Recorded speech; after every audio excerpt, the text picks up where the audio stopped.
نحمده ونصلي على رسوله الكريم اما بعد فاعوذ بالله من الشيطان الرجيم بسم الله الرحمن الرحيم رب اشرح لي صدري ويسر لي امري واحلل عقدة من لساني يفقهوا قولي ربي زدني علما۔ اچھی موت کے حصول کے لیے دعا۔ ربنا فاغفر لنا ذنوبنا وكفر عنا سيئاتنا وتوفنا مع الأبرار۔ ربنا فاغفر لنا ذنوبنا وكفر عنا سيئاتنا وتوفنا مع الأبرار۔ ربنا اے ہمارے رب، فاغفر لنا بس ہمیں بخش دے، ذنوبنا ہمارے گناہوں کو، وکفر اور دور کر دے، عنا ہم سے، سیئاتنا ہماری برائیاں، وتوفنا اور ہمیں فوت کرنا، مع الابرار نیک لوگوں کے ساتھ۔ تو گویا کہ اللہ سبحانہ وتعالیٰ سے اپنے گناہوں کے لیے ڈرتے رہنا اور اپنے گناہوں اور اپنی برائیوں کے وبال سے ڈرتے رہنا، اور اس بات کی تمنا کرنا کہ اللہ سبحانہ وتعالیٰ ہمیں دنیا میں بھی نیک لوگوں کا ساتھ دے اور ہمیں فوت بھی نیک لوگوں کے درمیان میں کرے، تو یہ دعا بھی کرتے رہنی چاہیے نیکی کی عمل اور اس کی خواہش کے ساتھ ساتھ۔ آج ہے غیر مومن کی موت کا منظر۔ جیسا کہ ہم نے کل دیکھا تھا کہ جب مومن کی موت آتی ہے تو کس طرح کون سے فرشتے آتے ہیں، کہاں کا کفن ہوتا ہے، کیسے خوشبو ہوتی ہے، کیسے آسمان تک لے جایا جاتا ہے، کون سے آسمان پہ اس کا ٹھکانہ ہوتا ہے، یہ تمام چیزیں جاننے کے بعد دوسرا رخ بھی پتہ ہونا چاہیے کہ اگر کوئی شخص مومنانہ زندگی نہیں گزارتا ہے تو پھر اس کی زندگی کیسے ہوتی ہے، اور پھر اس کی موت بھی کس طرح سے ہوتی ہے اور کیسے فرشتے لینے آتے ہیں۔ مرتے وقت غیر مومن کی سزائیں۔ قال اللہ تعالی وَلَوْ تَرَىٰ إِذِ الظَّالِمُونَ فِي غَمَرَاتِ الْمَوْتِ وَالْمَلَائِكَةُ بَاسِطُو أَيْدِيهِمْ أَخْرِجُوا أَنفُسَكُمْ الْيَوْمَ تُجْزَوْنَ عَذَابَ الْهُونِ بِمَا كُنتُمْ تَقُولُونَ عَلَى اللَّهِ غَيْرَ الْحَقِّ بِمَا كُنتُمْ تَقُولُونَ عَلَى اللَّهِ غَيْرَ الْحَقِّ وَكُنتُمْ عَنْ آيَاتِهِ تَسْتَكْبِرُونَ۔ اور کاش کہ تم دیکھو کہ جب ظالم لوگ موت کی سختیوں میں ہوتے ہیں اور فرشتے اپنے ہاتھ پھیلائے ہوئے ہوتے ہیں کہ نکالو اپنی جانیں، آج تمہیں ذلت کا عذاب دیا جائے گا، اس کے بدلے جو تم اللہ پر ناحق باتیں کہتے تھے اور تم اس کی آیات سے تکبر کرتے تھے۔ گویا کہ غیر مومن کی جب جان نکلنے کا وقت آتا ہے تو اسے وجہ بھی بتائی جاتی ہے کہ یہ عمل اس کے ساتھ یا یہ سختی کا رویہ اس کے ساتھ کیوں ہے، کیونکہ تم اللہ کے بارے میں وہ بات کہتے تھے جو حق نہیں تھی۔ اب ہمارے کون سی ایسی باتیں ہوتی ہیں جو ہم اللہ کو مانتے تو ہیں لیکن ہم اللہ کے بارے میں وہ باتیں کرتے ہیں کہ جو درست نہیں ہیں۔ مثلا کوئی نہ کوئی اپنی مرضی کے اعمال کہ جو کہ شریعت کے مطابق نہ ہوں، ان کو کرتے رہنا، گناہ پر اصرار کرتے رہنا اور اس امید پہ کرنا اللہ غفور الرحیم ہے، جبکہ پورے قرآن میں دیکھا جائے تو اللہ سبحانہ وتعالیٰ جہاں جہاں غفور الرحیم ہے وہ بڑے واضح طور پر بتا دیا گیا کہ جو لوگ اپنے گناہوں پر اصرار نہیں کرتے، وہ جو توبہ کرنے والے ہیں تو وہ اللہ کو غفور الرحیم پائیں گے، وہ جو اپنی اصلاح کر لیتے ہیں وہ اپنے آپ اللہ سبحانہ وتعالیٰ کو غفور الرحیم پائیں گے۔ تو اللہ سبحانہ وتعالیٰ کے بارے میں ایسی بات کرنا جو اس نے خود نہیں پیش کی ہے تو یہ اللہ کے بارے میں ناحق بات کرنا ہے۔ اسی طرح سے اپنے آپ کو یہ سمجھنا کہ یہ چھوٹی سی زندگی ہے، جو چاہے کر لو، اللہ سبحانہ و تعالیٰ معاف کر دے گا، اور ہمیں تو یہ بھی نہیں پتا کہ آگے بھی جہنم ہو، تو اس لیے یہاں پر عیش کر لو. جبکہ ایمان کا تقاضا اس سے بالکل مختلف ہے کہ جو شخص زندگی پر ایمان لاتا ہے کہ اللہ نے ہمیں زندگی دی ہے، تو وہ اس کے مقصد کو بھی جانتا ہے کہ ہمیں زندگی کیوں دی گئی ہے، اور وہ اس بات پر یقین رکھتا ہے کہ ہمارا حساب لیا جائے گا.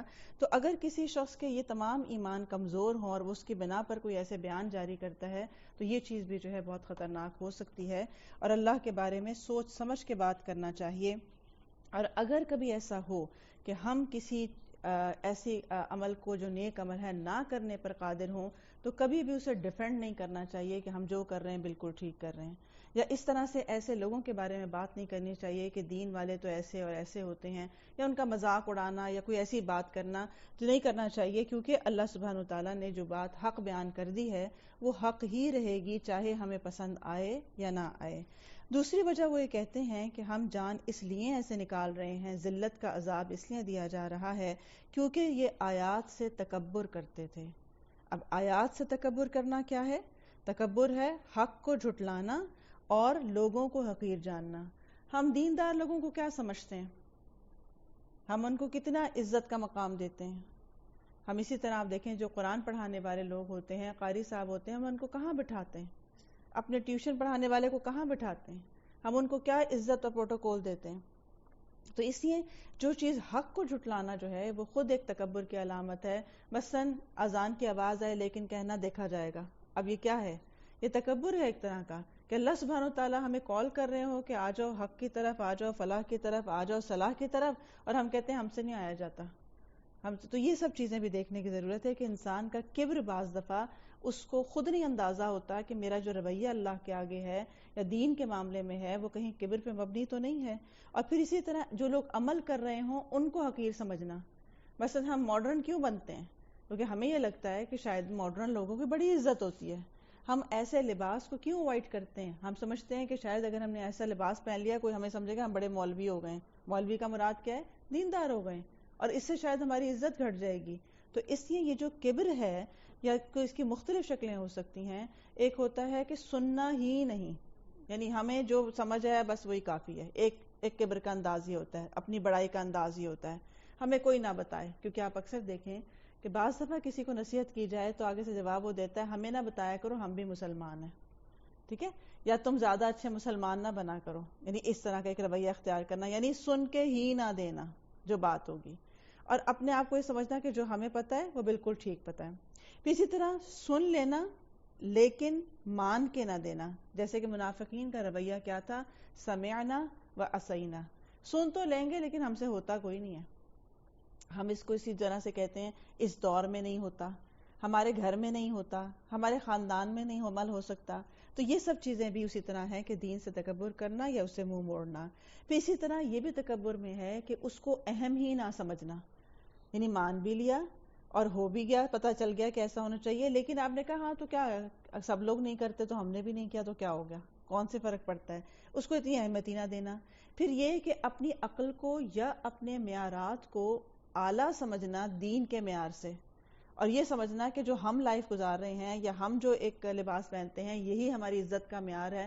اگر ہم نے دوسرا کیا تو اس سے ہمیں کوئی عزت نہ ملے گی اور نہ ہی ہمیں اس سے کوئی فرق پڑے گا. تو خود کو بہتر سمجھنے کے لیے اپنے ہی معیار کو فالو کرتے رہنا، یہ سب چیزیں جو ہیں وہ ناحق کو فالو کرنے کی طرف جاتی ہیں یا اپنے آپ کو تکبر کی طرف لے جانے کے مترادف ہوتی ہیں. تو اسی یہاں پر واضح بات آتی ہے کہ فرشتے اپنے ہاتھ پھیلائے ہوئے کہتے ہیں نکالو اپنی جانیں، اور کیا اناؤنسمنٹ ہوتی ہے؟ آج تمہیں ذلت کا عذاب دیا جائے گا. اس لیے وہ جو ہم نے بات پڑھی تھی کہ جو اللہ سبحانہ تعالیٰ کی طرف جانے کو ناپسند کرتا ہے، تو یہ کون سا شخص ہوتا ہے جب اناؤنسمنٹ ہی یہی ہو رہی ہے کہ ذلت کے عذاب کی طرف آپ کو لے جایا جا رہا ہے اور وجہ بھی ساتھ ساتھ بتائی جا رہی ہے. تو اب وقت نہیں رہ گیا کہ وہ اس سے انکار کر سکتا کہ میں ایسا نہیں کر رہا تھا، یا وہ اس سے توبہ کر سکتا، کیونکہ وہ اسی لیے آتا ہے کہ توبہ انسان کی کب تک قبول ہے؟ جب تک کہ جان حلق میں نہیں آ جاتی، اس سے پہلے تک اگر وہ اپنے آپ کو بدل لیتا ہے، اصلاح کرتا ہے تو وہ مانی جائے گی. تو یہی وجہ ہے کہ ایسا شخص پھر اپنی جان دینا نہیں چاہ رہا ہوتا، اور وہ پھر کھینچا تانی جو ایک ہو رہی ہوتی ہے کہ فرشتے جان لیتے ہیں اور وہ اپنے آپ کو بھگانے کی کوشش کرتا ہے، لیکن اس وقت کو نجات ہو نہیں سکتی ہے. اسی لیے ارشاد ہوتا ہے وقال اللہ تعالی الذين تتوفاهم الملائكة ظالمي أنفسهم فألقوا السلم ما كنا نعمل من سوء بلى إن الله عليم بما كنتم تعملون فادخلوا أبواب جهنم خالدين فيها فلبئس مثوى المتكبرين. وہ لوگ جو اپنے آپ پر ظلم کر رہے ہوتے ہیں، جب فرشتے ان کی روح قبض کرنے آتے ہیں تو ہتھیار ڈال دیتے ہیں اور کہتے ہیں کہ ہم کوئی برے کام نہیں کر رہے تھے. فرشتے کہتے ہیں کہ کیوں نہیں کر رہے تھے؟ جو کچھ تم کر رہے تھے اللہ یقیناً اسے خوب جانتا ہے. اب جہنم کے دروازوں سے داخل ہو جاؤ، ہمیشہ اس میں تم رہو گے، پس تکبر کرنے والوں کا ٹھکانہ بہت ہی برا ہے. اب یہاں پر بھی تکبر مزید واضح ہو گیا، کیونکہ بعض دفعہ ہم تکبر صرف اس کو سمجھتے ہیں کہ کوئی اچھی طرح بات نہیں کرتا آپ سے، یا بعض دفعہ آپ سے کوئی اسٹیٹس میں بڑا ہو جاتا ہے اپنا رشتہ دار، تو آپ کہتے ہیں وہ بڑے متکبر ہو گئے ہیں کہ اب ہمیں لفٹ نہیں کراتے، یا اب ہمیں تھوڑا سا حقیر سمجھتے ہیں.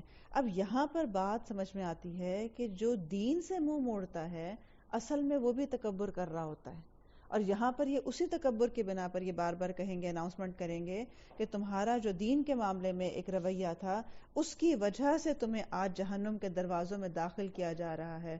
گویا کہ وہ ذلت کی بھی بات کرتے ہیں اور جہاں لے جا رہے ہیں اس ڈیسٹینیشن کو بھی واضح کر رہے ہوتے ہیں کہ آؤ جہنم کے دروازوں میں داخل ہو جاؤ، جس کی وجہ سے وہ شخص جو ہے وہ جانے کو تیار نہیں ہوتا ہے. تو گویا کہ دین کے معاملے میں عاجزی اختیار کرنا، دین کے معاملے میں اطاعت گزار ہونا، جیسے کہ صحابہ کرام کا رویہ تھا کہ سمعنا و اطعنا، کہ ہم نے سنا اور اطاعت کی. تو اس میں جب سنا اور اطاعت کی کا معاملہ آتا ہے تو اس میں دیکھنے کی ضرورت ہے کہ اپنے آپ کا جائزہ لیں کہ جب مجھے کوئی دین کی بات پتہ چلتی ہے یا مجھے کوئی نصیحت کر دیتا ہے، کیونکہ یہ نہ سمجھے کہ نصیحت صرف بچوں کو کی جاتی ہے، یہ نہ سمجھے کہ نصیحت صرف ایسے لوگوں کی جاتی ہے جو گناہ گار ہوتے ہیں. ہر انسان کو نصیحت کی ضرورت ہوتی ہے، ہر انسان، ایک نیک سے نیک انسان کو بھی ریمائنڈر کی ضرورت ہوتی ہے.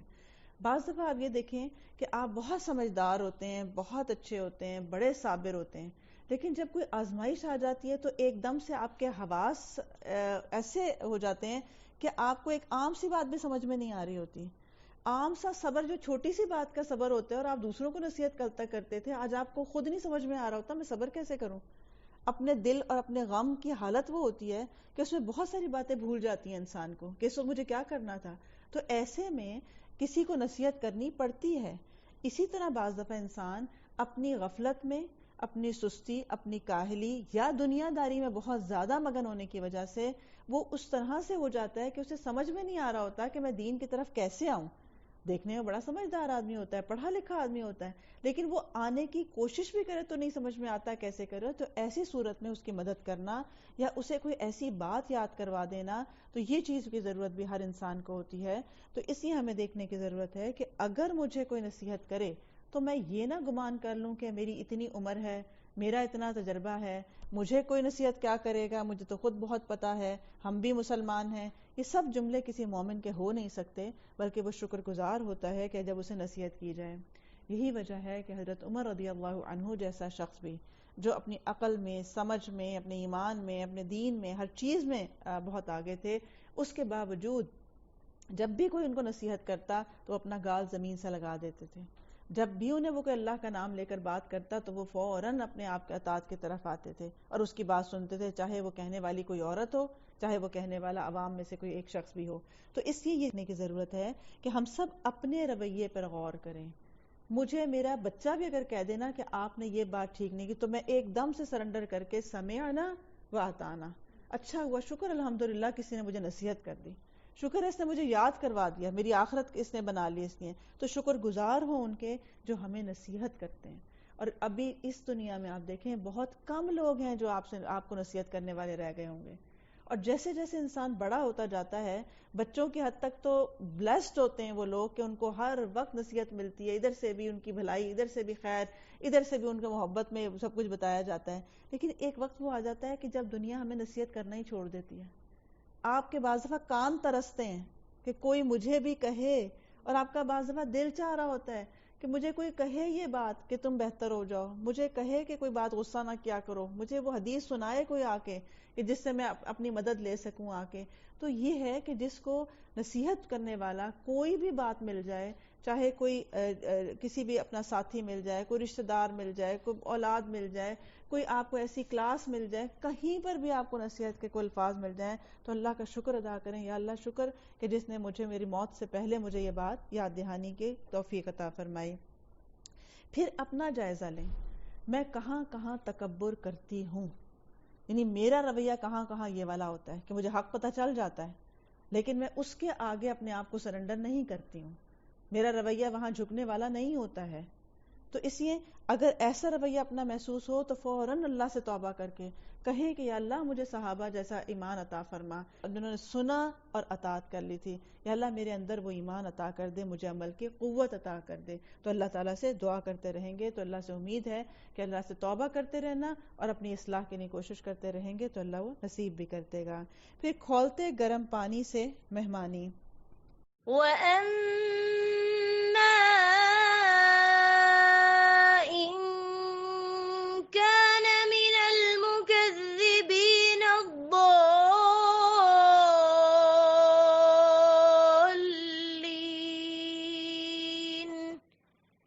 فَنُزُلٌ مِّنْ حَمِيمٍ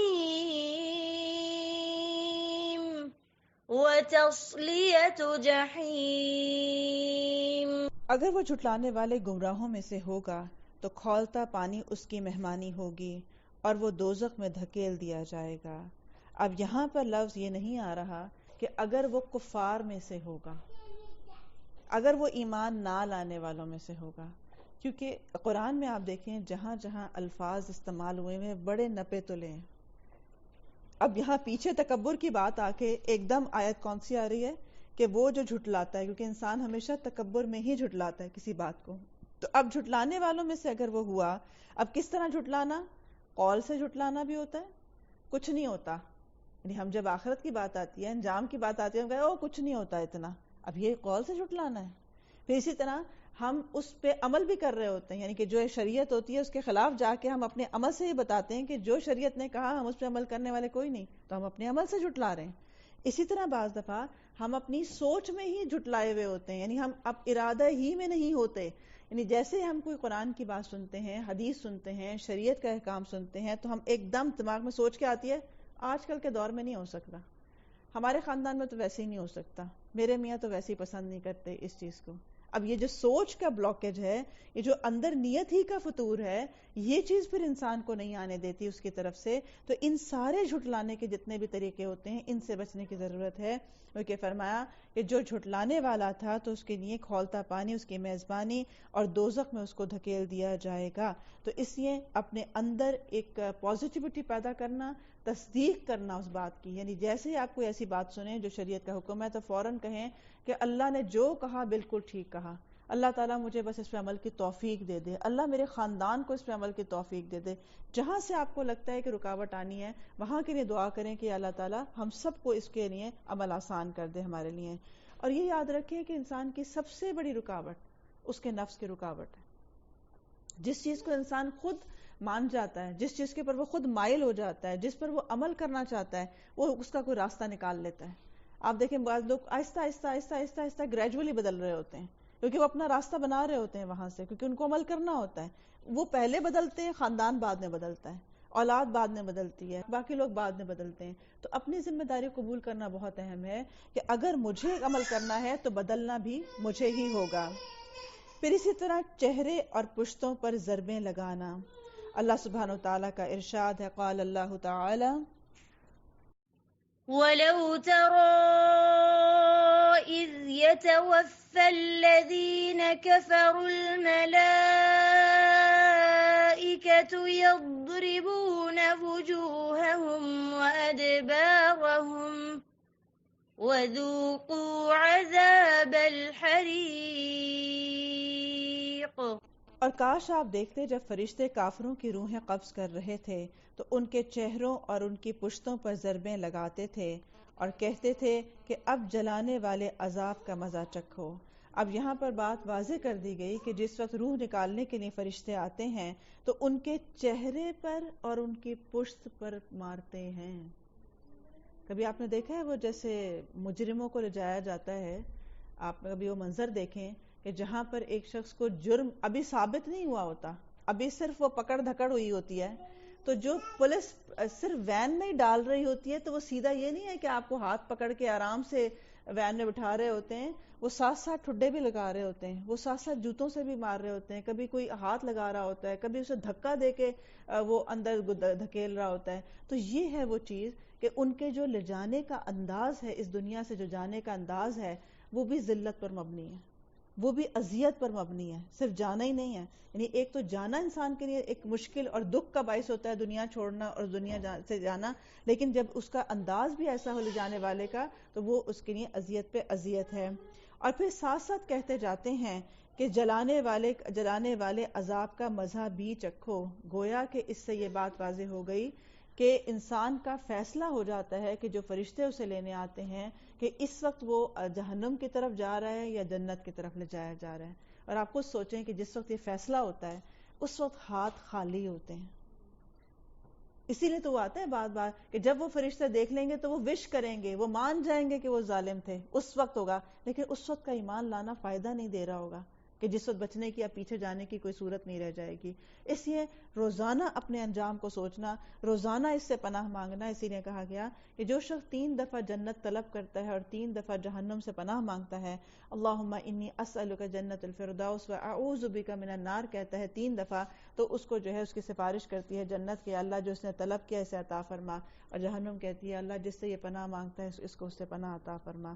تو اس لیے اس کی دعائیں کرتے رہنی چاہیے اور اپنے بارے میں بہت ریئلسٹک ہو کے سوچیں، تب آپ کو واضح ہوتی ہے اپنی حقیقت کہ ہم جتنا کچھ بھی نیکیاں کر لیں ہمارا کوئی اعتبار نہیں ہے کہ ہم کس حال میں جائیں گے۔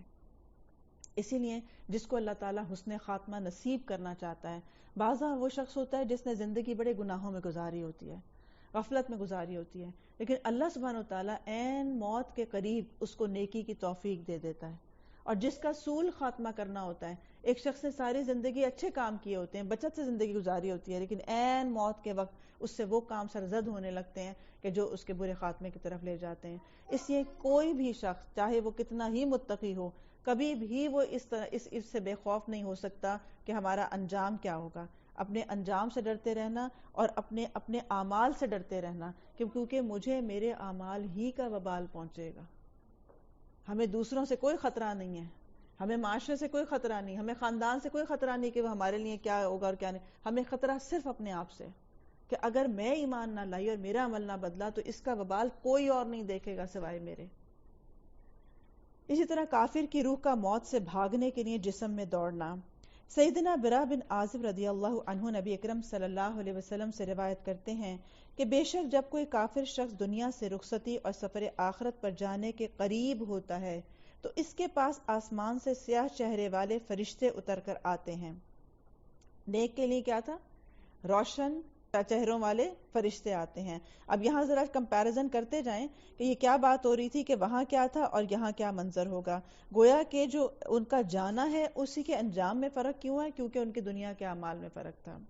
پھر کہا گیا کہ جن کے وہ فرشتے سیاہ چہروں والے فرشتے اتر کر آتے ہیں جن کے پاس ٹاٹ ہوتے ہیں، اور وہاں کیا تھا؟ جنت کا کفن تھا۔ تو وہ اس کے پاس تا حد نکاح بیٹھ جاتے ہیں، دور تک لینے بیٹھتے ہیں۔ پھر ملک الموت آتے ہیں اور اس کے سرہانے بیٹھ جاتے ہیں۔ پھر وہ کہتے ہیں اے نفس خبیثہ، وہاں کیا کہتے تھے؟ نفس مطمئنہ۔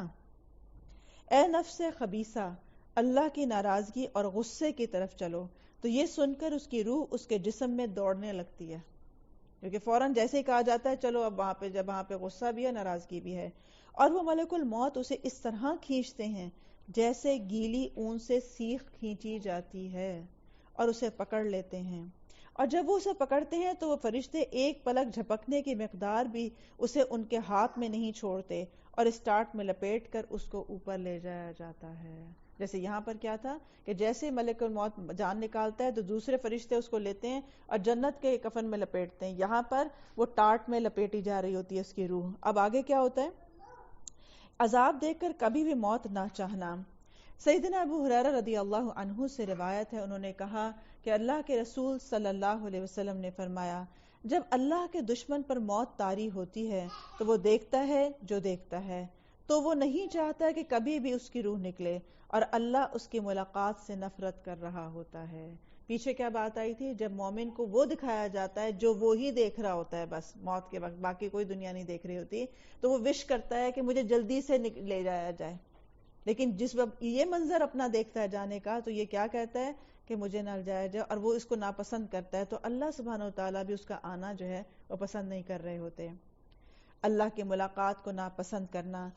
سیدنا عبادہ بن صامت نبی اکرم صلی اللہ علیہ وسلم سے روایت کرتے ہیں کہ آپ نے فرمایا، بے شک جب کافر کی موت کا وقت آتا ہے تو اللہ کے عذاب اور اس کی سزا کی خوشخبری دی جاتی ہے۔ جب کافر کی موت کا وقت آتا ہے تو اللہ کے عذاب اور اس کی سزا دونوں سنا دی جاتی ہیں، تو اس وقت کوئی چیز اس کے دل میں اس سے زیادہ ناگوار نہیں ہوتی جو اس کے آگے ہوتی ہے۔ وہ اللہ سے جا ملنے کو ناپسند کرتا ہے اور اللہ بھی اس سے ملنے کو ناپسند کرتا ہے۔ لیکن اس سارے وقت کا کیا فائدہ جبکہ انسان بے بس اتنا ہے کہ نہ وہ اپنی جان بچا سکتا ہے، نہ مڑ کے واپس دنیا میں آ سکتا ہے، نہ ہی اب معافی تلافی کر سکتا ہے، نہ اللہ کو راضی کر سکتا ہے۔ اب ناراضگی جو اس کے حصے میں آ چکی ہے یا اس کے حصے میں جو انجام آیا ہے، تو آپ بے بسی سوچ سکتے ہیں، یہ بالکل ایسے کی حالت ہے جیسے اگر خدا نہ خواستہ کسی کو یہ اناؤنس ہو جائے کہ یہ آخری اسٹیج کا کینسر ہے، اور اس وقت اس کے پاس نہ زندگی ہو، نہ مہلت ہو، نہ وقت ہو، نہ خواہشات پوری کرنے کا، نہ اپنی اولاد کو کرنے کا، چاہے بچے چھوٹے ہوں، چاہے آپ کچھ بھی اپنی آنکھوں سے دیکھ رہے ہوں، لیکن اب آپ کے پاس مہلت نہ ہو، تو آپ سوچیں اس کی بے بسی جو دیکھنے والے ہوتے ہیں وہ کس طرح اس کو دیکھتے ہیں، کس حال میں دیکھتے ہیں۔ تو اسی طرح سے یہ حال ہے کہ جب انسان بے بس ہو کے موت کے ہاتھوں میں جا رہا ہوتا ہے تو اس کے ارد گرد چاہے کتنے ہی چاہنے والے کیوں نہ ہوں، وہ اسے بچا نہیں سکتے، جتنا مال و دولت کیوں نہ ہو، اب اس پہ لگا بھی دیں تو کوئی فائدہ نہیں ہے۔ تو اس لیے اپنی فکر کرنا اور اپنے روح کا ایک بہتر جو مستقبل ہے اس کا بہتر انجام دیکھنے کی فکر کرنا اہم ہے۔ مسلسل عذاب کی خبر پانا۔ سیدنا ابو ہریرہ رضی اللہ عنہ نبی اکرم صلی اللہ علیہ وسلم سے روایت کرتے ہیں کہ آپ نے فرمایا، اگر وہ گناہ گار آدمی ہو تو فرشتے کہتے ہیں کہ نکل اے خبیث روح، جو خبیث جسم میں تھی، نکل اس سے قابل مذمت ہو کر، اور کھولتے پانی اور کانٹے دار کھانے کی خوشخبری اور دیگر اس کے ہم شکل کئی طرح کے عذاب کی خوشخبری بھی دی جاتی ہے، اور اس کے سامنے یہ جملے بار بار دہرائے جاتے ہیں یہاں تک کہ اس کی روح نکل جاتی ہے۔ یعنی تھپڑ بھی مارے جا رہے ہیں، ذلت بھی کی جا رہی ہے، بار بار اس سے کہا جا رہا ہے خبیث ہے۔ جیسے آپ دیکھیں نا کسی کو آپ ذلت والے ناموں سے بھی پکارتے رہیں، جیسے میں ابھی آپ کو بتا رہی ہوں، جیسے کسی مجرم کا ایک انداز ہوتا ہے کرنے کا، اور بار بار اسے کہا جاتا ہے تم تو ایسے ہو، تم تو ویسے ہو، تم نے تو یہ کیا، تم نے وہ کیا، یعنی اس کے اوپر سارے جو اس کے جرائم ہو اس کے لسٹیں اور پھر اس کے انجام۔ تو اس کی جو ٹارچر ہے وہ صرف ایک روح پہ ٹارچر نہیں ہے، اس کے اوپر وہ جو ایک سائیکولوجیکل ٹارچر ہے وہ چیز بھی اس کے اذیت میں اضافہ کرنے کا ذریعہ ہو جائے گی۔ تو اس لیے یہاں ذلت بھی ہے، خوف بھی ہے، برا انجام بھی ہے، اور جانے کی مجبوری اور بے بسی بھی ہے۔ اسی طرح خبیث روح سے انتہائی بدبو کا اٹھنا۔ سیدنا ابو ہریرہ رضی اللہ عنہ نبی اکرم صلی اللہ علیہ وسلم سے روایت کرتے ہیں، اور یقیناً جب کافر کی روح نکلتی ہے، راوی کہتے ہیں کہ آپ صلی اللہ علیہ وسلم نے اس کی بدبو پر لعنت کرنے کا ذکر کیا، یعنی اس کی بدبو کا ذکر کیا اور اس پر لعنت جو کی جا رہی ہوتی ہے اس کا ذکر کیا۔ تو آسمان والے کہتے ہیں کہ خبیث روح زمین کی طرف سے آئی ہے، پھر اسے کہا جاتا ہے کہ تم اسے آخری وقت تک کے لیے سجین کی طرف لے جاؤ۔ مومن کی روح کہاں گئی تھی؟ علیین کی طرف گئی تھی، اعلیٰ مقام کی طرف چلی گئی تھی۔ اب اس کے لیے کہا جاتا ہے، سجین کہتے ہیں قید خانے کو، تو کہا جاتا ہے سجین کی طرف اس کو لے جاؤ، اور وہ بھی جیسے تھا نا 7 آسمان اوپر، یہ 7 زمین کے نیچے 7 زمینیں نیچے ایک قید خانہ ہے جہاں پر تمام ایسی جو روحیں ہوتی ہیں جو گناہگار ہوتی ہیں یا کفار کی ہوتی ہیں ان کو قید کیا جا رہا ہوتا ہے۔ حضرت ابو ہریرہ فرماتے ہیں کہ کافر کی روح کی بدبو ظاہر کرنے کے لیے رسول اللہ صلی اللہ علیہ وسلم نے اپنی چادر اپنی ناک مبارک پر اس طرح لگا لی۔ ایک روایت میں ہے کہ اس سے ایسی بو پیدا ہوتی ہے جو کسی مردار کی سب سے زیادہ بدبو زمین پر پائی جا سکتی ہے، وہ بدبو اس روح سے آ رہی ہوتی ہے۔ ایک آپ سوچیں ذرا سا چوہا مر جائے نا کہیں کونے میں کسی گھر کے اور آپ کو نہ سمجھ میں آ رہا ہو کہ کہاں ہے وہ، اس کی بدبو دیکھیں برداشت نہیں ہوتی۔ کہا زمین پر جتنی بدبوئیں ہو سکتی ہیں نا اس سے زیادہ بدبو اس روح کی ہوتی ہے۔ گویا کہ ہمارے اعمال کسی نہ کسی شکل میں ہمارے سامنے آتے ہیں، تو جو لوگ نیک ہوتے ہیں ان کی نیکی کی خوشبو ہر طرف پھیلتی ہے، اسی طرح جو لوگ بدکار ہوتے ہیں آپ دیکھیں ان کی جو بدکاری کا عمل کی ایک ویوز ہوتی ہیں وہ ہر طرف جاتی ہیں۔ مثلا جو لوگ فحاشی پھیلاتے ہیں، فحاشی کیا وہ صرف ایک ٹی وی تک رہتی ہے؟ کیا وہ فحاشی صرف ایک کمپیوٹر کی اسکرین تک رہتی ہے؟ یا کہاں کہاں تک جاتی ہے پھر وہ؟ تو جہاں جہاں تک اس کے اعمال کی وہ کراہت جاتی ہے ایسے ہی اس کے اندر سے وہ جو بدبو ہوتی ہے وہ بھی اسی طرح کی ہوتی ہے۔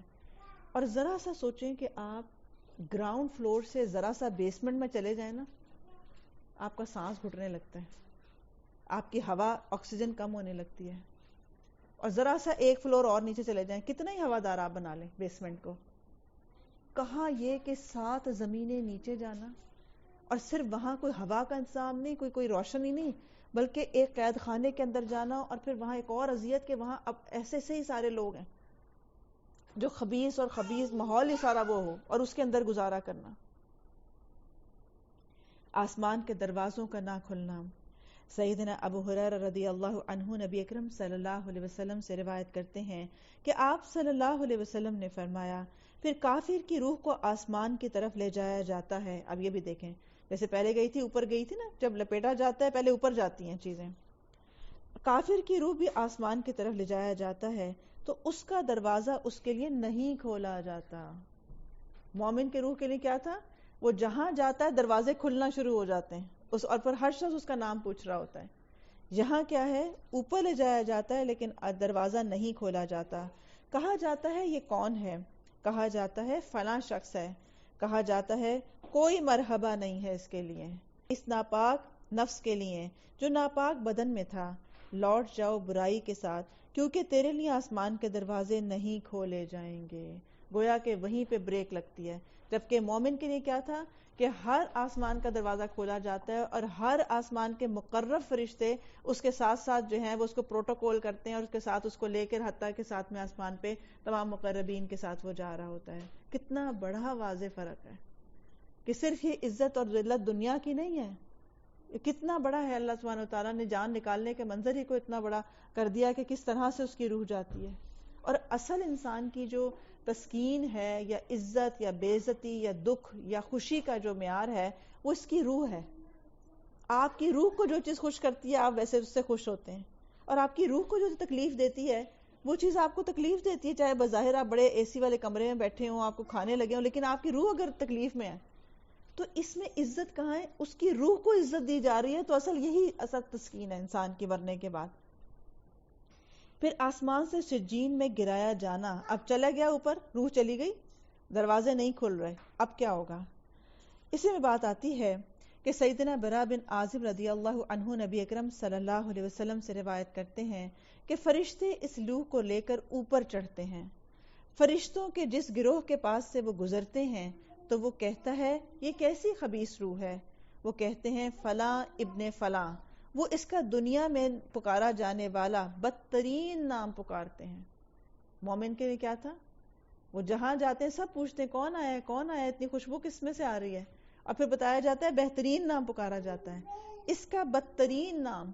مثلا جیسے آپ دیکھیں کہ دنیا میں بھی جو اعمال ہوتے ہیں اس کے ساتھ نام بن جاتے ہیں۔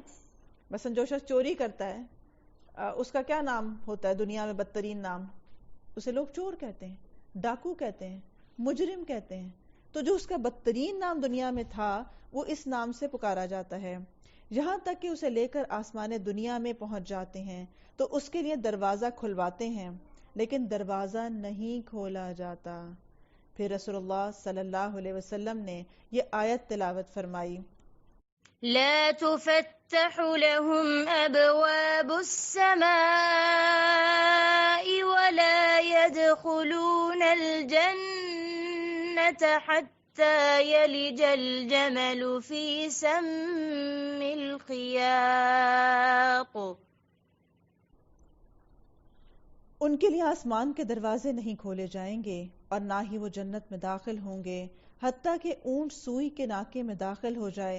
پھر اللہ سبحانہ وتعالیٰ فرماتے ہیں کہ اس کا نام اعمال سجین میں لکھ دو، جو سب سے نچلی زمین ہے، سب سے 7 زمینیں نیچے، وہاں اس کا نام اعمال رکھ دو۔ چنانچہ اس کی روح کو بہت برے طریقے سے پھینکا جاتا ہے، یعنی اوپر سے سمجھیں کہ پٹک دیا جاتا ہے، کیونکہ نہ ادھر کا دروازہ کھل رہا ہے نہ ادھر کا کھل رہا ہے، اور ہر طرف سے دروازے بند ہو رہے ہیں، اور اس کو اب نیچے جو ہے زمین پہ پٹک دیا جاتا ہے۔ پھر آپ صلی اللہ علیہ وسلم نے یہ آیت پڑھی، ومن يشرك بالله فكأنما خر من السماء فتخطفه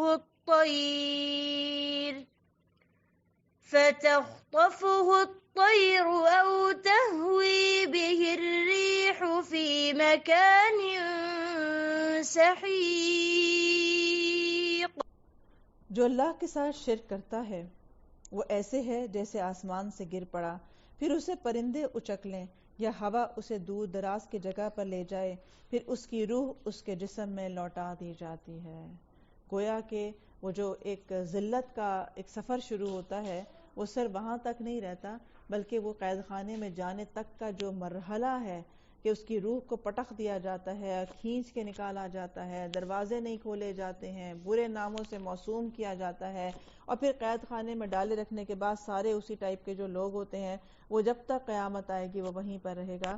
تو یہ ہے وہ انجام جس سے ہم سب کو بچنے کی ضرورت ہے، ہمیں سب کو اپنی روح پر کام کرنے کی ضرورت ہے، اس کو اصلاح کرنے کی ضرورت ہے، اس کو اللہ کا تابع فرما بردار بنانے کی ضرورت ہے، اور اس کے لیے ہمیں قرآن کی مجالس، احادیث کی مجالس میں بار بار بیٹھ کے اپنے آپ کو بار بار سمجھانا۔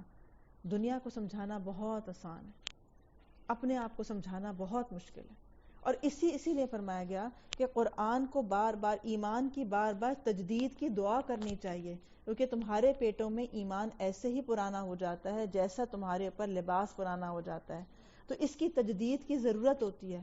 یعنی یہ نہیں ہو سکتا کہ ہم ایک دفعہ قرآن پڑھیں اور کہیں ہمیں سمجھ میں آ گیا، نہیں، پھر بھول جاتے ہیں، پھر تازگی کرنی پڑتی ہے۔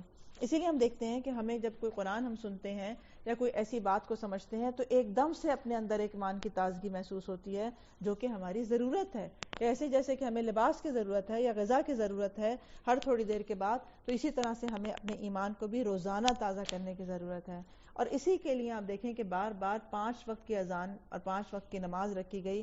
ہر تھوڑی دیر کے بعد ہم دنیا میں مگن ہو جاتے ہیں اپنے نفس کے ہاتھوں سے، پھر وہ غفلت میں جاتے ہیں، پھر ایک کال آتی ہے، پھر تھوڑی دیر کے لیے الرٹ ہوتے ہیں، پھر غافل ہو جاتے ہیں، تو یہی ایک مرحلہ ہے۔ پھر قبر میں نہ جانے کی تمنا کرنا۔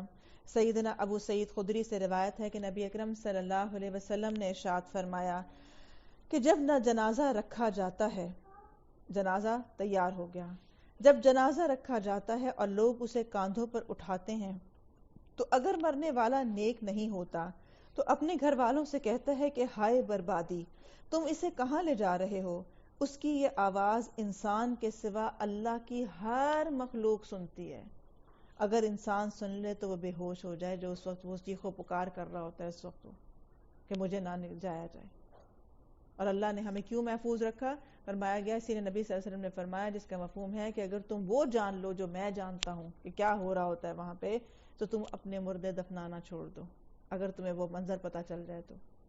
اور اسی لیے آپ جو تھا وہ جب قبر کھدتی تھی تو آپ بہت پریشان ہو جایا کرتے تھے، اور آپ بڑی فکر مندی کے ساتھ سب کو نصیحت کرتے تھے کہ یہاں آنے کی تیاری کر لو۔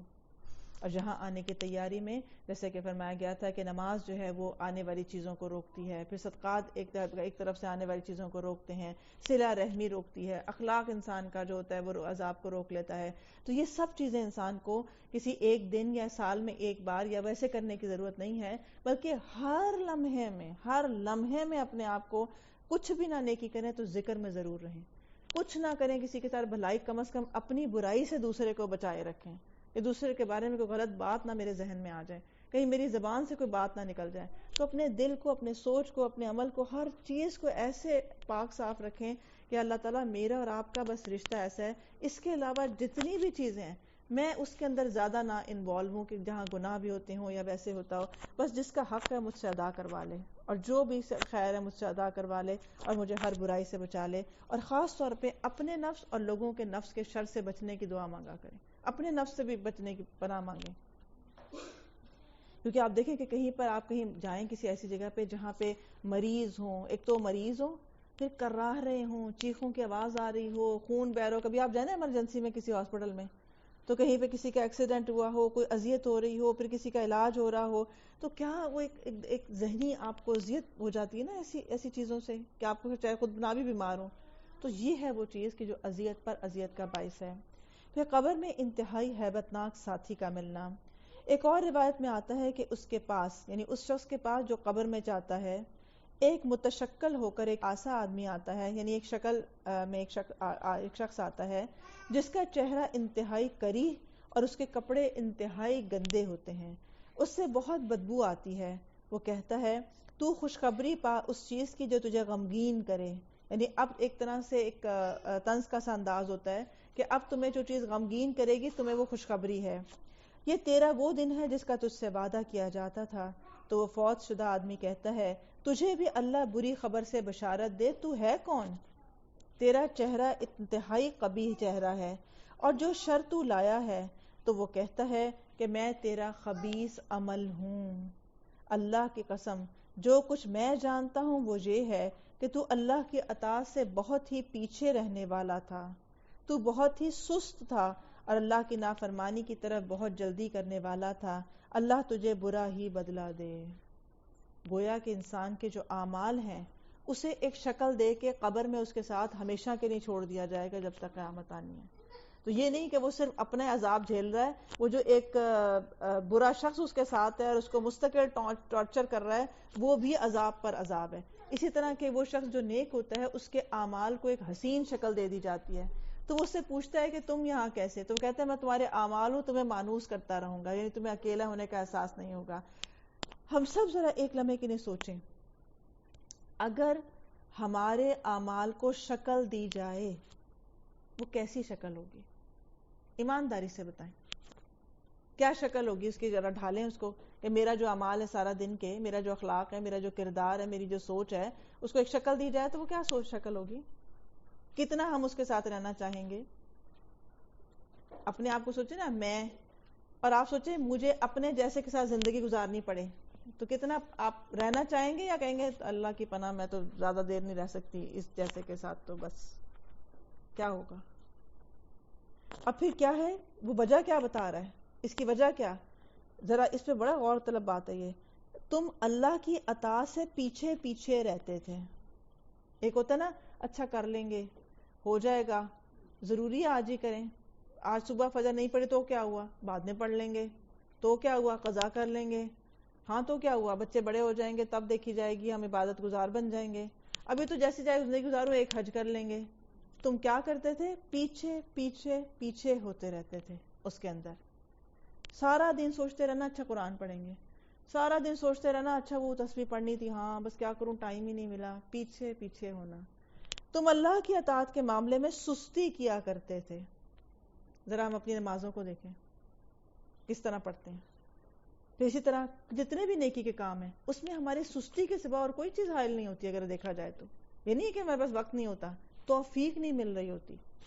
پھر اسی طرح اللہ کی نافرمانی کرنے میں بڑے جلد باز تھے، یعنی اپنی مرضی کرنا، منمانی چیزوں کی طرف جانا، اس کے اندر بڑا ایکٹیو ہونا، دنیا بنانے میں بڑا سمجھدار ہونا، عقل مند ہونا، جہاں پر اپنی عزت بنتی ہو وہاں پر عزت کے معیار کو پورا کرنا، لیکن جہاں پر دین کی عزت، جہاں پر اللہ سبحانہ وتعالیٰ کی عزت آتی ہو وہاں پر اس کو بالکل چھوڑ دینا.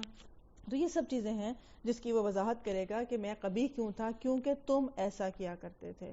تو اللہ سبحانہ وتعالیٰ سے اسی لیے آپ دیکھیں کہ پناہ مانگی گئی ہے کہ اللہم انی اعوذ بک من العجز والکسل، من الجبن یعنی جو کسل مندی ہے، سستی ہے، اللہ سے پناہ مانگی گئی ہے یا اللہ مجھے سست نہ کر دینا، کیونکہ یہ بھی شیطان غالب ہو کے انسان سے وہ نیکی کے مواقع گنوا دیتا ہے. جو 12 گھنٹے میں اسے نعمت ملی تھی سانسوں کی، صحت کی، مواقع کی، وہ اس سے گنوا کے اس کو جو نیکیاں ہو سکتی تھی وہ کرنے نہیں دیتا.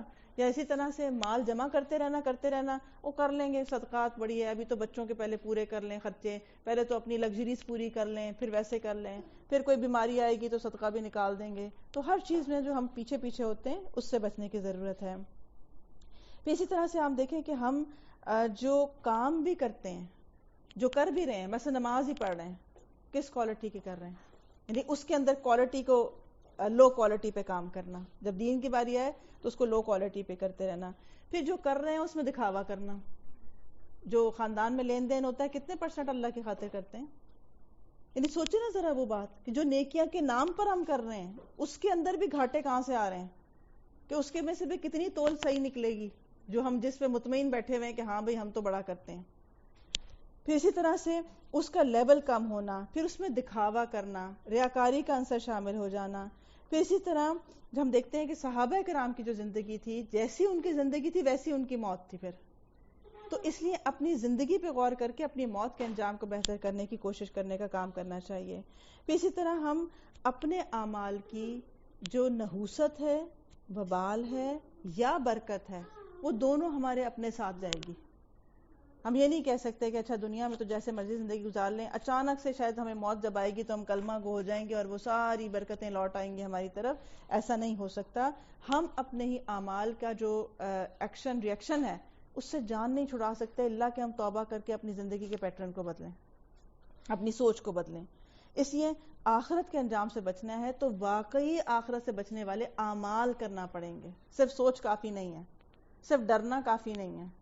اسی طرح اگر نیک بننا ہے تو نیکی کے اعمال کرنا پڑیں گے. صرف وہ نیکی کو اچھا سمجھنا کافی نہیں ہے کہ ہم دینداروں کو اچھا سمجھیں، دین کی مجالس میں بیٹھنے کو لذت محسوس کریں، سارا کچھ کریں، اور نہیں ہوتا تو اللہ سے بہت دعا کریں کہ اللہ مجھے بقوت دے دے اور میری زندگی کو ویسا کر دے جس سے تو راضی ہوتا ہو اور مجھے برے انجام سے بچا لے. تو اس لیے کیونکہ اللہ سبحانہ وتعالیٰ نے ہمیں جو مقصد دیا ہے زندگی میں عبادت کا، اور عبادت صرف نماز میں جھکنے کا نام نہیں ہے بلکہ عبدیت کا نام ہے، کہ زندگی عبدیت اور غلامی کی زندگی، اللہ کی غلامی کی زندگی جب گزاری جائے اور اسی کے مطابق کیا جائے تبھی ہم کامیاب ہو سکتے ہیں. اور اللہ سبحانہ وتعالیٰ کے جتنے احکامات ہیں وہ صرف ہماری بھلائی کے ہیں، اس کے اندر کوئی ہمیں زحمت میں ڈالنا نہیں ہے، کوئی ہماری عبادت کا اللہ کو فائدہ نہیں ہے، سوائے اس کے کہ یہ جو ان کی زندگی ہے اس کے لیے امپورٹنٹ تھا کہ یہ ایسے کر زندگی گزاریں گے تو یہ ان کے لیے دنیا اور آخرت میں بہتری ہوگی. تو اس لیے اللہ تعالیٰ کو اس کے ہر حکم کو اپنے لیے خیر جاننا اور خوشی خوشی قبول کرنا ہی ہماری نجات کا ذریعہ ہے. اللہ سبحانہ وتعالی ہم سب کو حسن خاتمہ عطا فرمائے اور ہمیں ہمارے ہی نفسوں کے وبال سے محفوظ فرمائے. وآخر دعوانا الحمدللہ رب العالمین. سبحانک اللہم وبحمدک اشہد ان لا الہ الا انت استغفرک واتوب الیک. بارک اللہ فیکم. السلام علیکم ورحمۃ اللہ وبرکاتہ.